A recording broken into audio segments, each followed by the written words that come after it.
Welcome to Stories of Hope. I'm Christine Hotchkiss. Each week I bring you stories of inspiration, education, and my one big word of all is to give hope. I want to thank my studio sponsor, the Motivated Mind Group, a global creative agency located right here in downtown Chandler. Okay, my guest today is PJ. He's an international speaker and resilient expert. We're going to figure out what that's all about. Teaching people to embrace and live the resilience way. Despite his disability, which was expected to take his life by 7, he chose to live and live it well. His quote-unquote disability isn't a disability, but rather a different ability. Please help me welcome my guest today, PJ. Hello, beautiful people. I'm so glad to be here. Thanks, Hi, Christine, PJ. for the opportunity. Absolutely, absolutely. I appreciate your time and resilience, but you know, there's a couple things I wrote in here because we do resist a lot of things in life, but disability, I was corrected a while back that when people have a disability, whether it's physical, emotional, whatever the disability is, it's not a disability, it's a different ability. And having looked at your bio, you have done a lot of things. I have. And yes. so now you get to tell us what your disability is. Listen, I don't care what people call me. I don't care how they define me. Able-bodied, disabled, differently abled, it doesn't matter. What matters to me is that I live in a way that inspires other people. So I have a very rare form of muscular dystrophy that was expected to take my life by 7. I turned 53 this year. And so I'd say either I've got something good to do or God's pissed and he's making me work off some karma. It might be the case. Sorry, But hopefully my intention is, not hopefully, my intention is to inspire people to live a better life. And I do that through helping people understand more about their own innate resilience. And I laugh because we've already spoken. You have a funny bone about it because if we do take everything serious, then we're really not enjoying and living life, right? Right, absolutely. Why wouldn't you want to enjoy your life?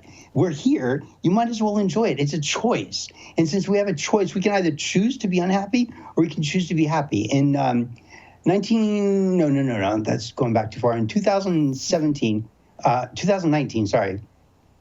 got some kind of virus and lost like 85% of my physical strength. And I mean, I couldn't roll out of bed. When I was able to roll out of bed, I struggled to be able to sit up. I couldn't breathe. I couldn't hardly move at all. I couldn't have a sheet on me because if I did get the chance to roll over, I couldn't roll over back because the weight of the sheet was so overwhelming for me. I just was that physically weak. At one point, my friend said, PJ, you need 24 hours of care. And it just smacked me right in the face like a shovel because I didn't want to see that. I didn't want to accept that. And so I've fortunately been able to work my way back down to about an hour and a half to 2 hours of support in the morning, but that's it. But the reason I tell you that is because about 9 months after getting sick, I was out to lunch with a couple of my friends, and they're like, you've lost so much of your physical strength and your own abilities. How is it that you're still happy? And I said, I can choose to be sad and hurt and scared and worried and disappointed and upset and angry and all of those things. Or I can choose to be hopeful and excited and filled with possibilities still and creativity still and resilience still. Or, I can go negative or I can go positive. And if it's a choice, I would rather choose to be positive because you can feel bad, but feeling bad feels bad. Or I can choose to feel good and feeling good feels good. It's an easy choice for me. It absolutely does. And you know what? There are a lot of people, and even if we think positive every day, we have to go through different emotions where we're waking up and going, no, I just don't feel it today. Stay under the covers, right? So, PJ, I looked at some of your stuff here, and then we're going to go back to the age 7 thing because that really captured my attention. But Sure. In the stuff that you sent to me, this is interesting because you just mentioned how, first of all, are you in a wheelchair, if I remember correctly? Yeah. You can see, if I lean over, you can see the wheelchair right there. Yes. Yeah, it's a manual wheelchair. I gave up my electric wheelchair in college, and despite the lack of physical strength now, I still refuse to use an electric wheelchair. As long as I can possibly push, I will. Holy cow, that totally goes with the resilience way. You're making a whole different thing here. I love it. I love that you have the strength within your mind, not always with your body, as you'd already mentioned.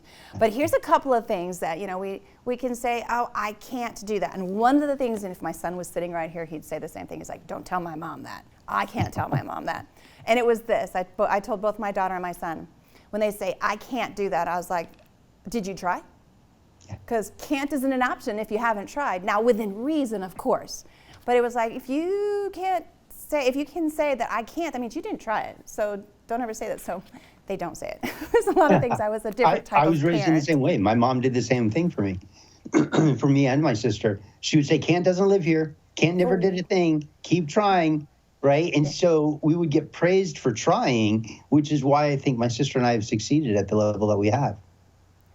Positive reinforcement, right? Yeah, Yes. at least I think it is. Okay, so here's a couple of things that I just thought, wow, I know that you're in a wheelchair. Now I know even more about your physical ability, and your strength in your mind is much more, but you keep working with both because you said you already gave up the electric wheelchair.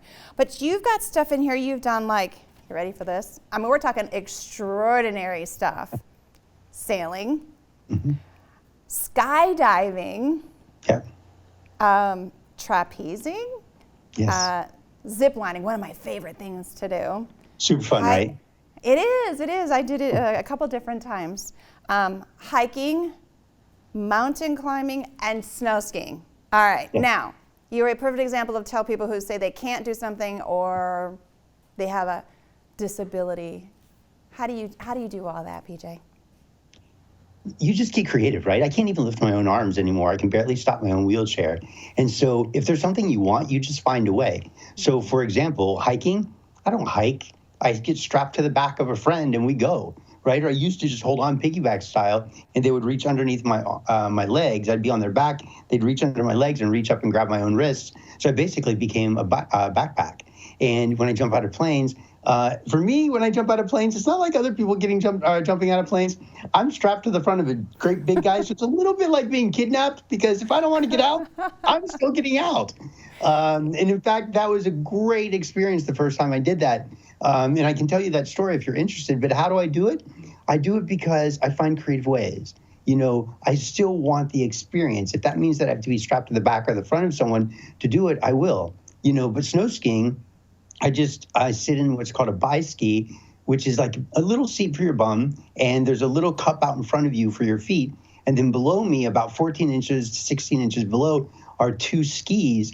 And often people will use outriggers, which are the metal crutches that you see, but with little skis on the bottom. But I don't have the hands and the arms for that. So I just stick my thumbs inside of the seat where I'm sitting, and I lean I lean forward into the turn, and I sit back, and then I diagonally lean forward into the next turn, and I sit back. And there is somebody that's called a tetherer. They're following me down with a rope on the back in case I get out of control. But fortunately, you get out of control? If I get out of control, yeah. If I get out of control. Fortunately, I'm a good enough skier, or at least I was the last time I skied. I haven't skied since I got sick. But fortunately, I'm a good enough skier that they don't have to keep the line taut. So they just basically ski with me. All right, PJ. You know that phrase, if you want to do it, you'll find a way. And you just said in all these different instances that you found a way. And you didn't have to physically be the person, but you also have a team of people who are like, yeah, we're there for you too to enjoy the experience. I'm sorry that you're going to sit on the sidelines and watch everyone else have fun. You're like, no, that ain't happening. Well, listen, I'm actually talking to some friends about going to Machu Picchu. And if you've ever been to Machu Picchu, no, I haven't it's on my been yet checklist. either. Yeah, me too, for sure. But Machu Picchu is quite a hike. And so I know that for me to do something like that, like climbing in the Grand Canyon, I have to go with multiple friends so they can, share the burden. I get piggybacked on one person for a little while, piggybacked on the next person for a little while, and, they just pass me around. And so I'm very fortunate. I have some amazing friends. In fact, right before we jumped on this call, I got a text message from a friend of mine that said, how much do you weigh? Because I think he's putting together some kind of new backpack for us to be able to hike and, climb a little bit together. So I'm pretty excited. That is incredible. And you also have to think about this too. They don't have to go to the gym. They've got you. They're carrying you around. Right? If you ever saw Empire Strikes Back with Yoda on their back, I teach martial arts, and there have been times where I've had my friends or my students put me on their back and then do the technique, one, so I can feel it, but also so I can say, oh, here's the problem. This is what you're doing, right? And they're like, oh, really? You could feel that? Yeah. And so being able to feel it gives me the ability to have some insight for my student or my friend that I might be giving some advice to. So now you already mentioned that your strength of your body is different than someone of my own. How do you maneuver around? You see me squirming and rocking back and forth. There's a serious curvature in my spine. So for anybody who can't see me, and nobody can see me from the waist down, right, or from the mid-chest down right now, but my belly button is literally on the seat between my thighs. So think about leaning so far forward. You have to open up your knees, lean so far forward that your belly button is touching the seat. Then curve your back up, right, so that your shoulders and neck and head are upright. And that's what I look like. My belly button right now, as I'm looking at you, is literally touching the seat between my thighs. And that's how I sit. So then for me to move, since I don't have much arm strength, I have to rock my body. And as I rock my body, I fling my arm. And as I fling my arm, I get my forearm on it. And then, because I can't do my hands anymore, so I get my forearm on my push rim, and then I lean forward. And as I lean forward, I push my weight into the wheel. And so I let my body rock me forward, and I push, and I come back, swing arm back, lean forward, push again. Same with, left side or right side. And then when it comes to stopping, I'm not a good stopper anymore. So I have to find creative ways to do that, often just jamming my elbow into the wheel. I just don't quit. Christine, the truth is I just don't want to quit. That. I want to live. I want to live another 100 years at least. And my neighbor jokes, he's like, yeah, you'll probably still be alive in 1,000 years. I hope so, because I want to live. And that's what I want when I work with my clients or when I speak on stage. I want people to realize that you can love your life. I want people to love their life so much that they really, when they're on their deathbed, they're like, this was so fun. I'm not done yet. I'm not ready to go. I want people to truly do the things in their life that they were born to do. And I don't mean career-wise. I want that for them too. But I mean, what is calling to your heart? What is calling to your spirit? What excites you about life? Is it food? Is it hiking? Is it nature? Is it art? What is it for you? What moves you? Because the happier you are, the more happiness you can share. If you don't have happiness, if you don't have joy, if you don't have inspiration, if you don't have courage, if you don't have compassion, you can't share those.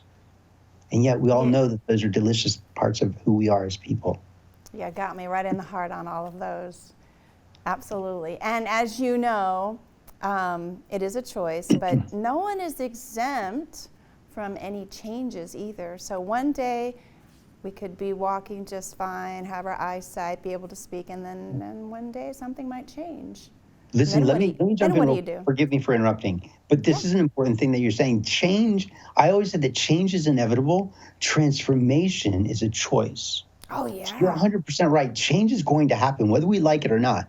I don't like that I'm weaker at all, right? However, I get to transform how I think about that so that I can still continue to live my life. So if there's only two kinds of people in the world, there are free people and there are slaves. Eek! I know that I'm being a little provocative here, right? But free people are people that respond, right? They choose to respond to the circumstances of their life. And a slave is somebody who reacts. A reaction is a slave action. And so if I'm in that state where I say, this is terrible. My life is the worst. I can't believe this is happening to me. Life is just terrible. Why can't I have a good life like everybody else? You're in reaction mode. You're in slavery. That's why it hurts. Because the reason you're in agony is because you are at war with yourself. Part of you wants to continue living. The other part is struggling. And so I really, truly believe that when you shift away from that reaction mindset into a space of responsibility, you become aware, right? I believe that there's a three-step process that your brain goes through virtually every second of every day. Awareness or lack of awareness, responsibility or reaction, and then the technique or the action that you take. So ART, right? Awareness, responsibility, and technique. What is that technique that you're going to implement? And then are you aware of how it's turning out? And what's your responsibility to continue to refine and shift that? And what's the technique to do that? You're constantly going through this process. art. Why? Because you're creating your art, your life. You are the creator of your life. No one else, no matter what the circumstances are, you might have to deal with that, but that doesn't mean that you have to react to that. You get to respond in a way that creates the outcome that you want. No matter what that outcome is demanding of you, you can have it provided you're willing to put forth the energy and the effort and the commitment.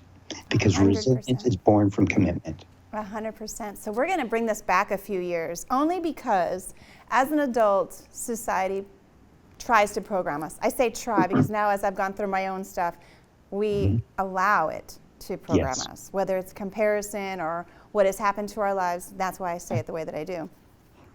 I always look at kids as resilient, right? Yes. We were all kids at one time, but then society gets a hold of us at some age or at some point and changes that. Yes. Where there's fear, and then we're thinking, I can't do this, all the negatives that come with it. And sometimes it's our household or it's our environment, so I can't say it's one thing because that would not be a fair statement. But you had mentioned in the very beginning that 7 years old, you weren't expected to have life expectancy after 7, and here you just mentioned you are going to be 53. As a kid, how did you feel knowing that you had muscular dystrophy, aware of it, a form where kids can be really mean at the same time they can be resilient when it comes to disabilities because we're different. That's why I've changed it to being, it's not a disability, it's a different ability. So as a kid, how were you able to get along with other kids? Did you struggle with that? I didn't. I've been very, very fortunate. I've had amazing friends my entire life. The most difficult years were 7th and 8th grade, but that's puberty, right? 12 and 13 is difficult for everybody, but I didn't really struggle with that. I've always had amazing friends. People have always looked past my disability because I looked past my disability. There are times when my friends would get out of the car and start to walk into wherever we were going. They'd stop and come back, take my chair out of the trunk, open the door and be like, sorry, dude, I forgot you were in a chair. I looked back and wondered where you were. And that's because I don't think about it. If I don't think about it, you don't think about it. You're absolutely right. If I don't give attention to it, then you don't give attention to it because you just see me as who I am. There's a great scene in the movie Man Without a Face. I think it's called Man Without a Face. Mel Gibson, right? Mel Gibson has the right side of his face has been burned in a car accident, and he's got a student, like he's a math tutor in this particular situation. And the boy, his student is in the car with him, and they're driving, and the boy is staring at the mask or the burn on his face.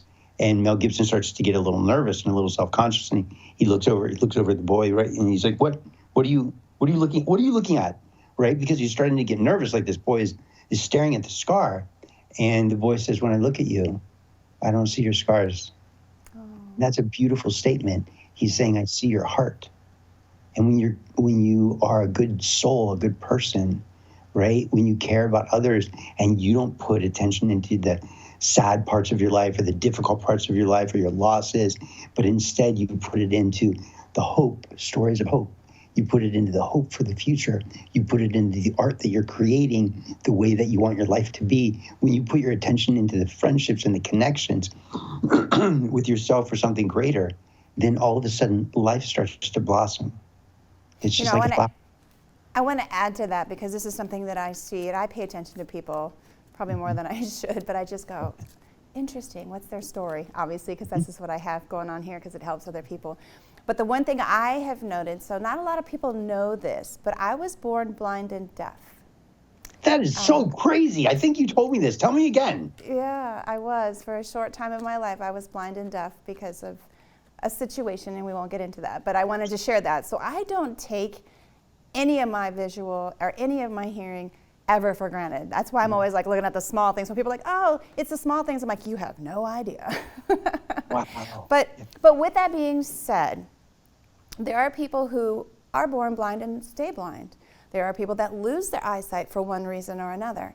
But wouldn't it be neat, and we know this is impossible, wouldn't it be neat if we didn't have the ability to judge with our eyes, that we didn't have eyes to see one another? how would we get along? We couldn't find the differences in us. We wouldn't even know that someone has a different ability versus someone who has, whatever else that's going on in their life. Wouldn't that be just like the neatest mindset that we could put into this world? I know, like I said, it's not possible, but I always think that. Of course, absolutely. Any opportunity, any opportunity where we're able to let go of the differences and embrace the differences that would cause us to repel against each other, but instead to embrace the character and the quality and the value that we bring or that others bring to us, that would be delicious. I think that's always one of the most beautiful things, is to recognize somebody for who they really are. And being blind, just because you lack eyesight doesn't mean you lack vision. That was good. That was very good. Thank you. Yeah, so tell me a little bit more about what it is being an international speaker and a resilience expert. I mean, we've talked about your personal resilience. Tell me how you actually go out to the community or groups. What do you share with them? What is the message you give them and want them to walk away with? I talk about what I call the resilient way, the 3 keys for turning any obstacle into an opportunity. And so for me, it's really important that people have the opportunity to build the life that they really want. And since I believe that resilience is born from commitment, then you have to actually get committed. But before you get committed, you have to let go. You know as well as I do that there's some amazing forces out there, some really, really well-known and renowned people that say, you've got to know your why. You've got to have your why. Your why is what's going to drive you. And that's great. And I believe in that. And I agree with that. But the problem is, if you have your why, you already have it. But if you don't have your why, and you're like, oh, I'm searching and trying to figure out my why, there's nothing that's so drastic in your life that it's creating this why that drives you forward. So instead of trying to find your why and struggling, why don't you look at the anchor that's holding you back? So for me, my very first step in actually becoming resilient for people is let go. And I always say, let that stuff go, right? Because in your mind, your unconscious mind, I make a clear distinction between your conscious and your unconscious. The unconscious is going to constantly bring up some of the negativities and some of the fears and some of the worries and some of the doubts and some of the what ifs. Why does it do that? Because believe it or not, it's actually your best friend. It's trying to say, hey, what if you do this and you fail? Then, you might not want to go through with this. So that could hurt and that could be embarrassing. So let's not do that. And so it wants to hold you back. But what I think, and I when I say you, I mean you, the conscious you. But when I say it, I mean your unconscious mind. So often we just want to say, shh, it, because sometimes that's all it's giving us, right? So that's why I say, let that go. Okay? Right. And then the second stage is once you've let it go, because picture this. There's a giant anchor behind you. That anchor is dug deep into the ground. A big ship anchor dug deep into the ground. And that ship anchor is your past. You can't change it. It's stuck. It's there. You can't do anything about your past. However, it's not the anchor that's the problem. It's the attachment you have to it, the ropes and the chains that bind you. So as you move forward, you're going to be pulled back, especially if you see something you want, you start to run towards it, and then all of a sudden you get jerked into the past, because the doors to your future, the doors to your remarkable future are in the past. So when you get pulled off of your feet because you're trying to move forward and all of a sudden you get pulled back by something in your past, you can't seem to let it go, don't think about the past, think about how it's attached to you and how you've let it be tied into your thoughts or your heart or your body. How can you release that and let that go? Because the moment you let that chain go is the moment you untie that rope from your heart or your mind or any part of your body. As soon as you untie that, you can set it down and then you can move forward again. So it's not about finding a bigger why, because that feels like I have to climb a mountain. It's just about stopping and going, what's actually holding me back? So the very first step to becoming or living the resilient way is let that stuff go. So, and then the next is commit. Right? Commit fully. And I shouldn't have to say fully, but most people commit partially. Think about this. If there's anything in your life that's not working out 100%, I'd be willing to bet that it's not working out 100% because you're not putting 100% commitment into it. But when we put 100% commitment into something, it's amazing and remarkable how things start to evolve and grow and take on a life of their own. And the world and the universe starts to feed to you what it is that you need and what you want.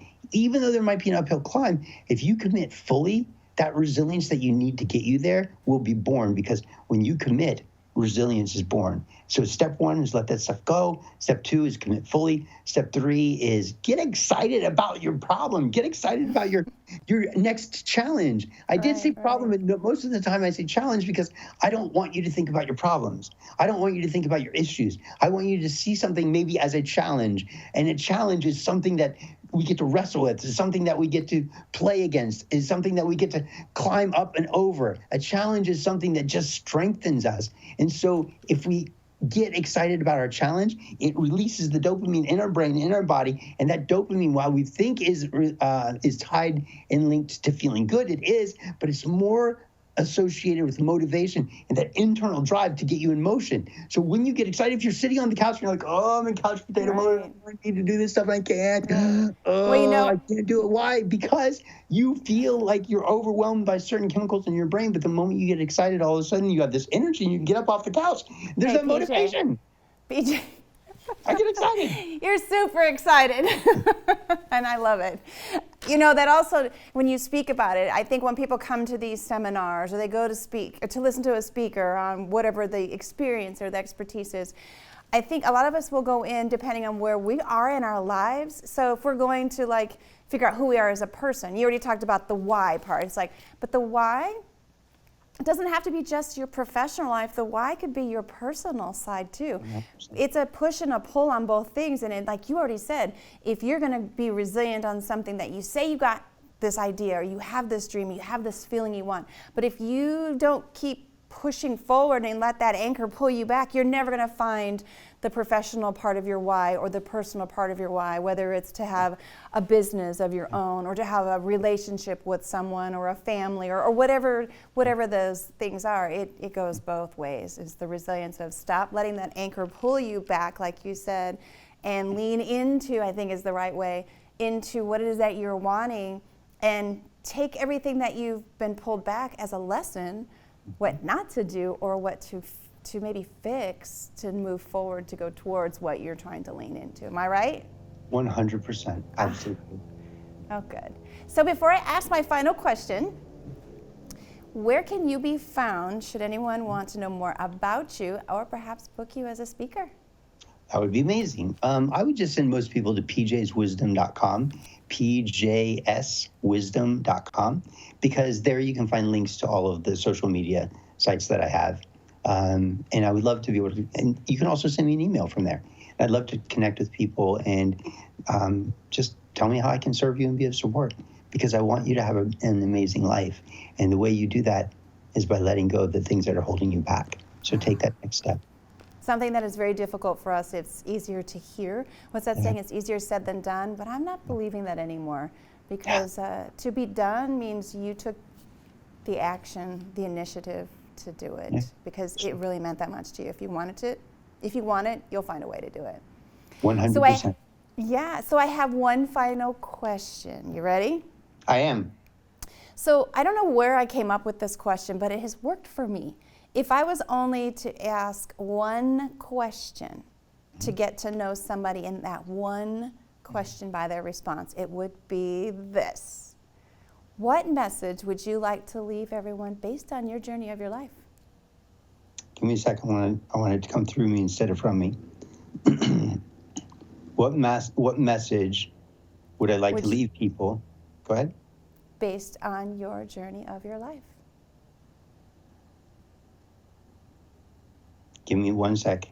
It's formulating. Okay.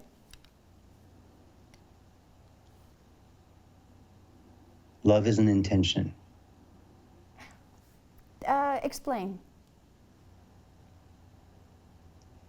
So many people wait for the circumstances and the conditions to be met for them to feel a sense of love.